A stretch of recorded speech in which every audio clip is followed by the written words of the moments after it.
Ozzy Osbourne, the lead singer of Black Sabbath, passed away at the age of 7. Sharon Osbourne stood by the Prince of Darkness for decades. However, something very intimate was taking place behind the heavy metal legacy and gothic chaos. At 72, Sharon has now spoken publicly about Ozzy's last days, sharing unexpected insights. What part did control, treachery, and love play in his demise?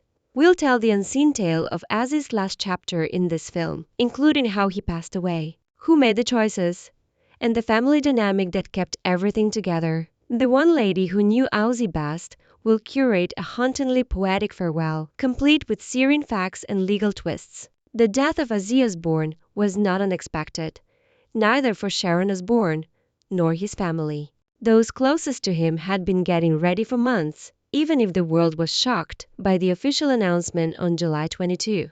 The one person who had planned every significant period of his life, Sharon, had constructed a private, strategic structure layer by layer behind the wall of rock iconography and public quiet. Furthermore, it wasn't a system based on terror. Control was the foundation of it. Respiratory failure brought on by latter-stage Parkinson's disease complications was the ultimate cause of death. Internally, however, even that diagnosis had been handled. Ozzy's Parkinsonian tremors, which were first made public in the late 2010s, had been deteriorating for years. By 2025, the illness had advanced to the point that motor function was all but gone, speech was lost, and the requirement for 24-hour medical care was unavoidable. In response, Sharon established a comprehensive, legally protected care model that was run out of their Buckinghamshire house and can only be described as a private medical fortress. Everything was done flawlessly. Sharon coordinated Ozzy's medical transition with 3 different medical teams months before he passed away. One for palliative care, one for motor rehabilitation, and one for neurological support. These consultants weren't part-time.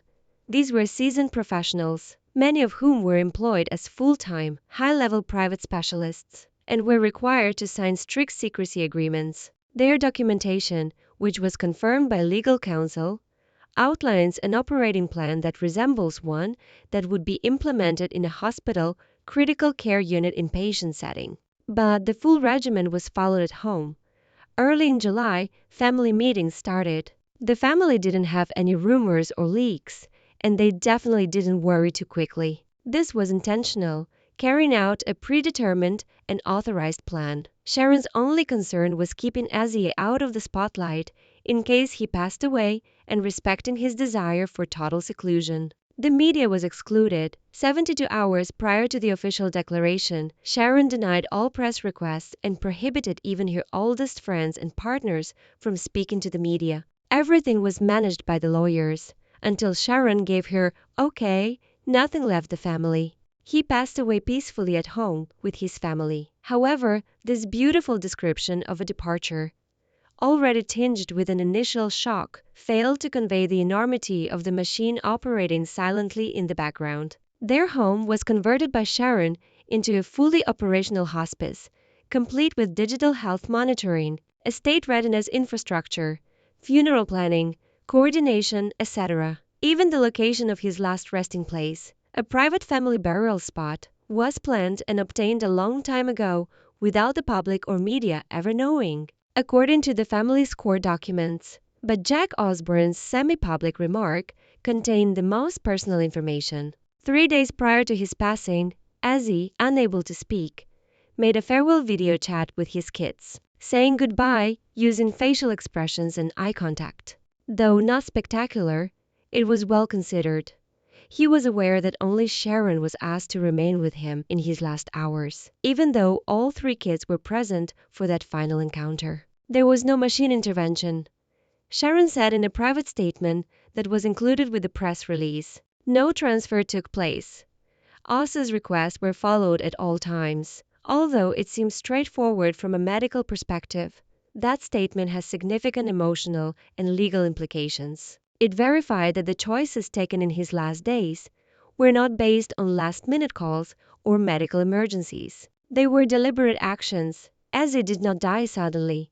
It was not disorderly. He was the one who planned, chose, and stole.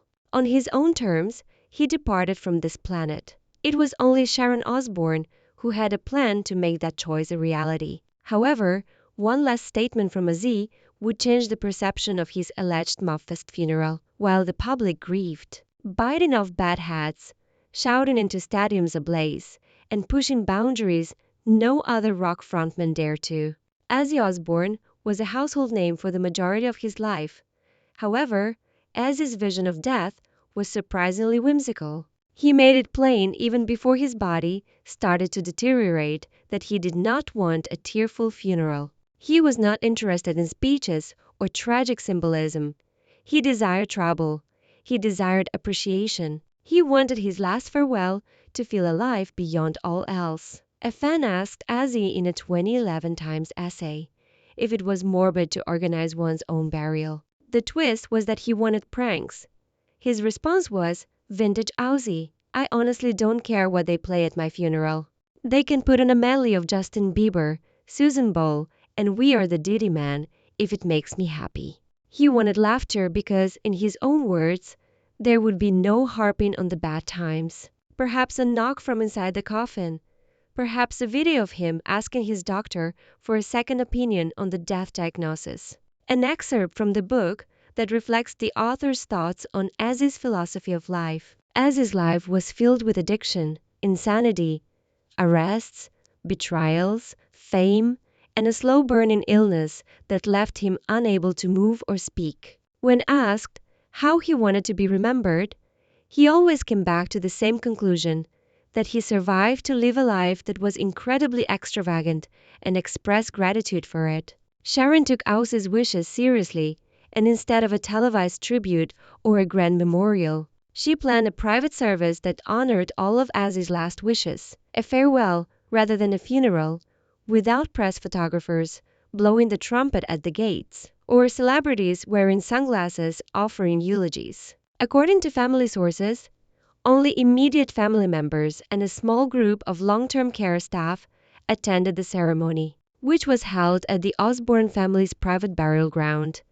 a location that Ozzy had himself selected many years prior, stating, "It is the only place I want to be."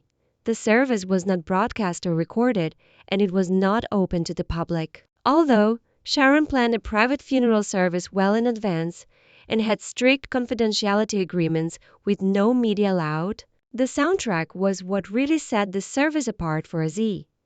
Sharon chose every song that was played, but instead of his best hits or chart-topping songs, she chose unreleased recordings that Ozzy had been working on during his protracted recuperation from the 2019 accident that first revealed the slow progression of his Parkinson's disease to the world. The final song played at the burial was a reimagined version of "See You on the Other Side," an emotional remix that Ozzy requested in 2023. It was his way of saying goodbye, not through the spectacle but through sound.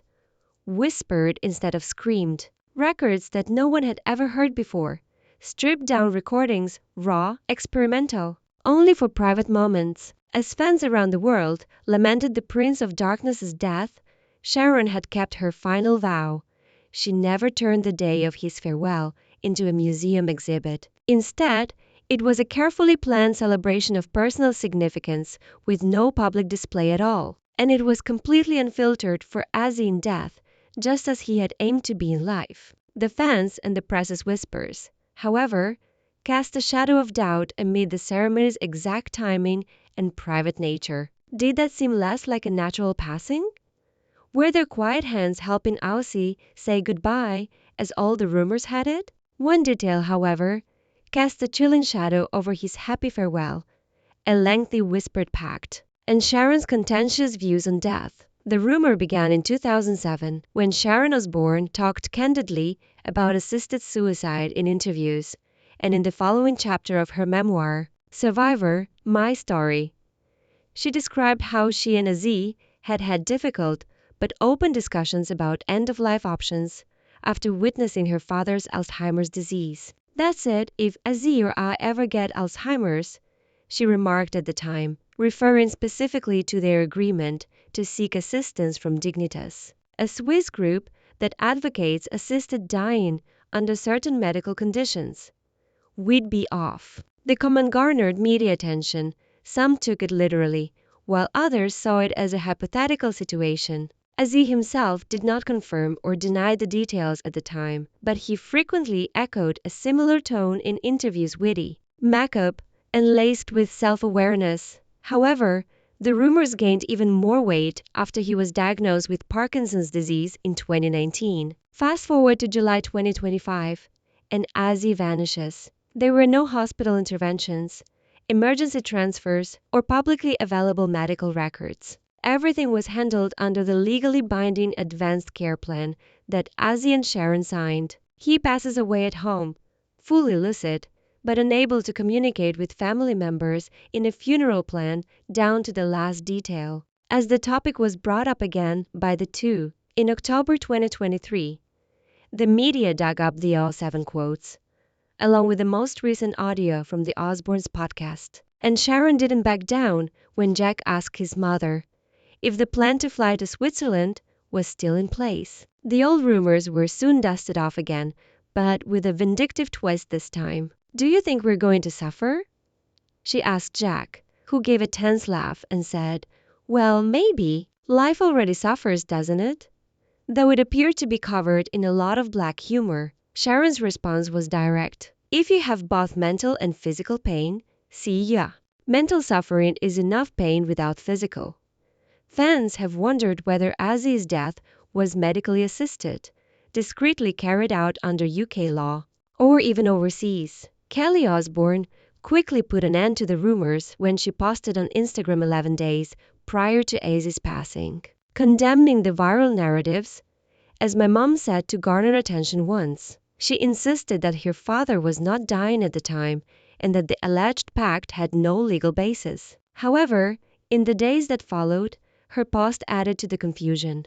It was hardly true, so why the secrecy? Why the complete control? Why was all press access closed? What is indisputable, though, is service. Sharon Osbourne had complete legal and legitimate authority, including a power of attorney, control over all treatments, and responsibility for every stage of the end-of-life plan. The case adds heat to the debate about whether the so-called pact was real, exaggerated, or misinterpreted, and it has now turned to mythology surrounding Ozzy's death. In fact, the last mystery is synonymous with the man who made a career wallowing in darkness. The family has neither confirmed nor denied whether that included formal assisted death procedures. The turmoil that once characterized Ozzy Osbourne's character had been replaced by a calm and well-planned order by the time he reached his final years. Sharon's ability to oversee Ozzy's last chapter wasn't the product of grief, but rather of a decades-long power structure she built piece by piece behind the scenes. From the outside, that order appeared to be devotion, but it was actually the result of Sharon Osbourne, who was more than just his manager and wife. She was the creator of a comprehensive system that watched over, safeguarded, and ultimately preserved everything from his legacy to his health. Inside, it was more akin to a fortress, with Sharon as its master operator. This system was developed over decades rather than in a crisis, and Sharon had always been the center of Ozzy's life. From his solo career after Black Sabbath to his rebirth as a television personality. However, when his health started to decline, her role changed from coordinator to controller. Then came the medical protocols, and Sharon started implementing a completely new operational model that looked more like the infrastructure of a high-security agency than a celebrity household. When signs of decline in the central nervous system emerged in the 2010s, and Parkinson's was officially diagnosed in 2019. A three-tiered care structure was set up in the main house, with a neurological support team, a motor rehabilitation team, and a symptomatic treatment team. All of these units operated on a rotating shift basis and were not acquired through any national health system. Sharon avoided using any public channels and only found qualified providers through private sources. Every shift ended with written logs, converted on encrypted systems, reviewed weekly by a personal advisory board for quality control. and all public appearances would cease unless Sharon herself gave permission. The level of control proved so stringent that even physical activity, meals, and sleep were reported under coded systems. The internal requirements of being able to sit motionless, maintain speech stability, and exhibit minimal facial control were not merely surface-level requirements.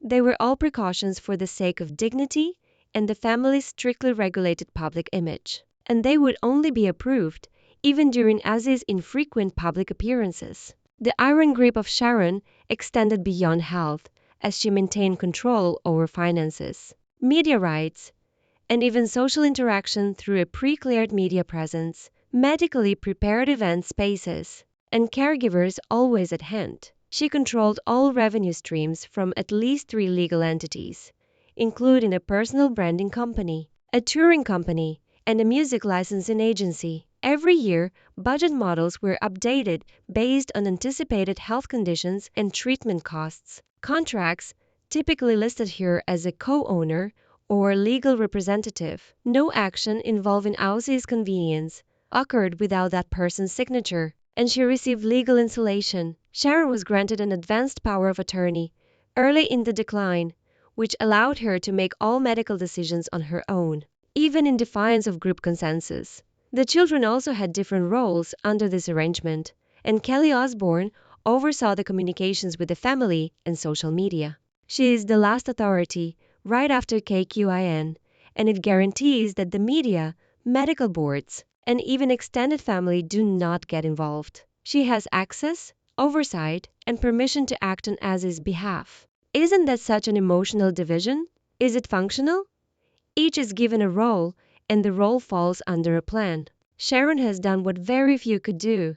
The legacy of the man known for complete chaos moves like a clock. Jack covered the legal and digital asset safeguarding. Amy, who is always more private, will only show up when called. The fortress held, and in the end, this gave Ozzy exactly what he wanted mostly: peace, privacy, and control. However, even complete control couldn't protect their relationship from the greatest test of all: betrayal and near collapse. Nothing leaked, nothing was busted.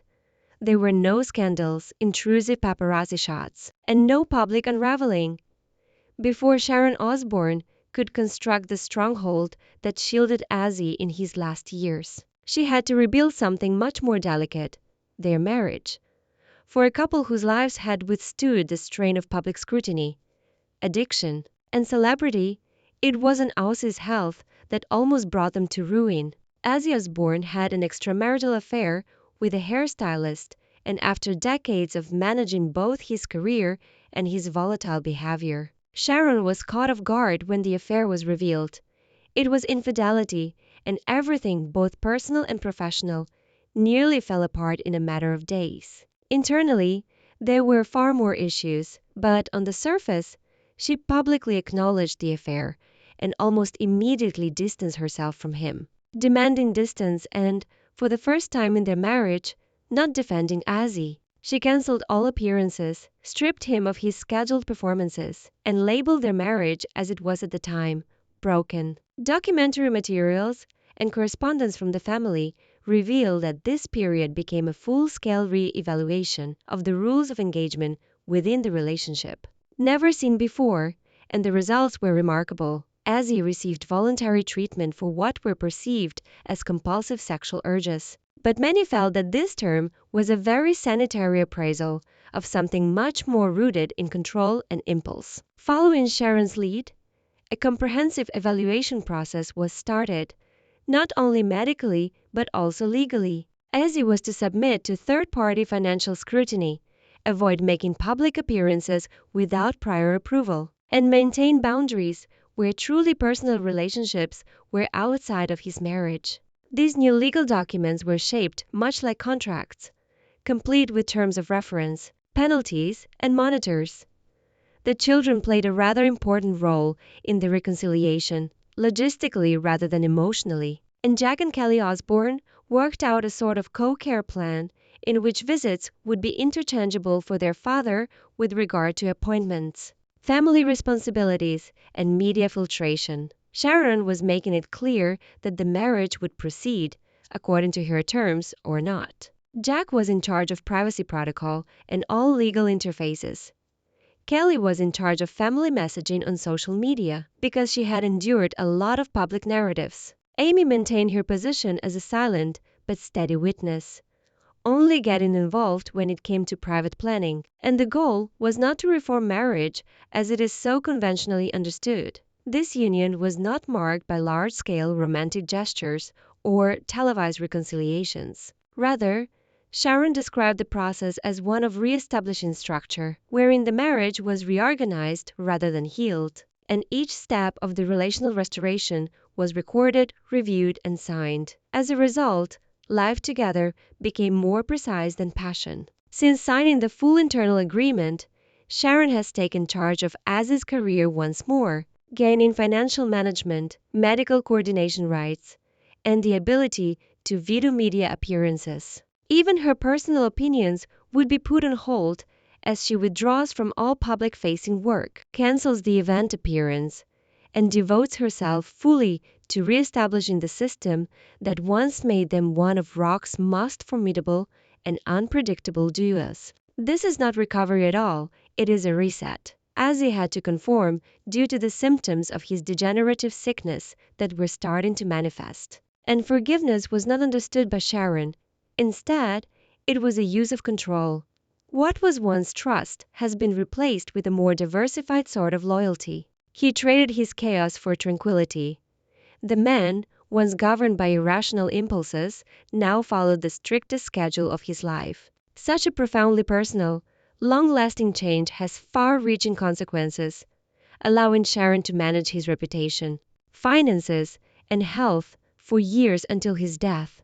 That fortress could not have existed without this collapse and the ruthless reconstruction that followed. When Az's voice was gone and only his eyes were left, the only thing that mattered was the silence they shared in his last hours. By the time July 2021 rolled around, the end was not unexpected. But it still came as a thunderclap. For weeks, Ozzy Osbourne had been slowly deteriorating. His speech had stopped.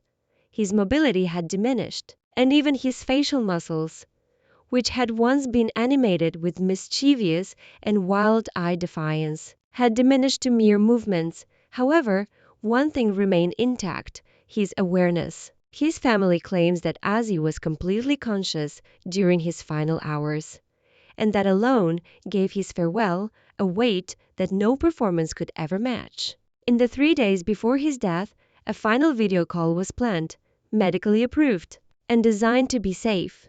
His children, Jack, Kelly, and Amy, were on the screen. Parkinson's had taken away his voice, but he was able to say what needed to be said with small eye movements, subtle facial changes, and sustained concentration. A man who had spent the most of his life wailing into microphones, standing motionless, and concentrating on eye contact is one of the most powerful sights. Jack Osbourne later stated that there was nothing unclear about the moment, and that everyone understood the meaning of the farewell. Ozzy, however, had fought substance abuse, chaos, controversy, and inner demons for decades. And in the final moments, he chose clarity, stillness, and most importantly, presence. She was the only person granted access to her husband in his final hours. Sharon Osbourne. Sharon entered the room to be with him, not as a manager or executive of his estate, but as the one person he wanted to be faithful and loyal to in the end. It was a planned decision that remained private until after the death. According to the family's official statement, Ozzy passed away without any hospital monitors, machines, or tubes, just peace and someone he trusted. After the funeral last Wednesday, Sharon wrote a letter that was made public, saying, "He and I maintained our old vows. There was no mechanical intervention, no transfer took place, nothing was done that wasn't requested by Ozzy. In addition to being poetic, those lines have legal significance. They attested to the fact that Ozzy's death was entirely dependent on an advanced medical directive. That while Ozzy was still able to sign documents, all decisions had been made in advance, even those about physical settings and pain treatment. Sharon came up with a smooth ending. Before being transported to a prearranged burial location, the body rested in the private room for the full 12 hours as directed. A funeral team was hired years ago. Strict operating rules and confidentiality agreements tied them. No images were leaked. At the gate, there were no paparazzi. The time frame was never disclosed to even long-standing industry friends. There were no candles in the room where Ozzy passed away. No religious decorations were present. According to one caregiver who was employed under Sharon's contract, everything was straightforward, calm, and peaceful. There was a very low-volume ambient playlist playing in the background. Ozzy recorded many of the songs during the shutdown, but never released them. Songs he kept hidden from the public. Songs designed for these kinds of intimate encounters. Not a rock legend's demise. The end of a very human life that had been reduced to its most basic form: respect, authority, and affection. Sharon built the wall around him, protected him from the commotion, and fulfilled all his final desires at just the right moment. There was no showmanship in Ozzy's final departure, but Sharon's final layer of control preserved the legacy he left behind. While Ozzy Osbourne's passing signified the end of a life, it also signaled the start of something far more intricate: legacy management. It wasn't left to chance, internal strife, or entertainment executives. In typical Osbourne form, it was prepared, secured, locked down, and put right into Sharon Osbourne's hands. He didn't give her money or music as a parting gift. It was power, complete and absolute control over all he left behind. Sharon had been the uncontested mastermind of Ozzy's career even before his death. She had been involved in every record, licensing deal, and brand appearance. However, her actions following his passing went beyond business. It was a calculated act of preservation. The Osbourne family did not announce his name's future, have a news conference on his artistic archive, or release a public list of heirs. Instead, there was a succinct but extremely organized legal explanation that clarified one point: this legacy would continue to exist internally and unaltered. The will comes first. Verified records and legal authorities both suggest that Ozzy's estate was already in a closed family administration system prior to his passing, shielding it from outside discussions and contested claims. Sharon had full administrative authority. Instead of giving heirs an equal inheritance, but rather than favor, Ozzy's legacy was arranged according to role and purpose. Kelly Osbourne was given complete control over all public messaging and media interaction due to her background in media relations. Jack Osbourne, who had spent years working behind the scenes in production and digital logistics, was in charge of digital assets, including unreleased concert footage, historical recordings, and protected intellectual property. The family's non-commercial music library, demos, handwritten lyrics, and unpublished personal recordings that Ozzy recorded for himself, rather than fans, were all accessible to Amy, the most private of the siblings. However, Sharon is the exclusive owner of the catalog, the focal point, all licensing rights, the image, and branding management. She had the authority to allow or prohibit anyone from using Ozzy's name, likeness, music, or image. No films, no tribute tours, and no merchandise agreements without her consent. And that authority was used right away. Sharon flatly rejected any suggestions that came in from those who wanted to start a renowned project, like establishing a foundation in his honor or organizing a memorial concert. She stated that no outside organizations will be allowed to capitalize on or repackage Ozzy's legacy in a written postscript to the family's court case. Any honors would be ceremonial rather than business-related. Keeping control wasn't the only goal here. It was defending innocence. Sharon didn't want someone else to use Ozzy's life as a brand. The least she would permit would be that his picture was worthy of more than a template for licensing. The essence of a man who lived, fell, got back up, and got on his own terms was retained by Sharon. The most important aspect of this final layout was probably step out. She formally left as the brand's manager after managing the Osbourne empire for years. No books, no behind-the-scenes specials, no media tours, Her work on the legal documents was completed with a single signature, acknowledging that all obligations pertaining to Ozzy's assets, health, and posthumous orders had been fulfilled. There was only finality, no fanfare. It was a silent but significant change, the end of an era. To those closest to her, she opted for silence over spectacle and tranquility over control after decades of managing every aspect. If you felt this story was powerful, please leave a comment below, hit like, subscribe to the channel, and share it with someone who remembers the Prince of Darkness, because Sharon Osbourne just made sure his last performance was exactly what he wanted. And sometimes the loudest lives finish in the quietest ways.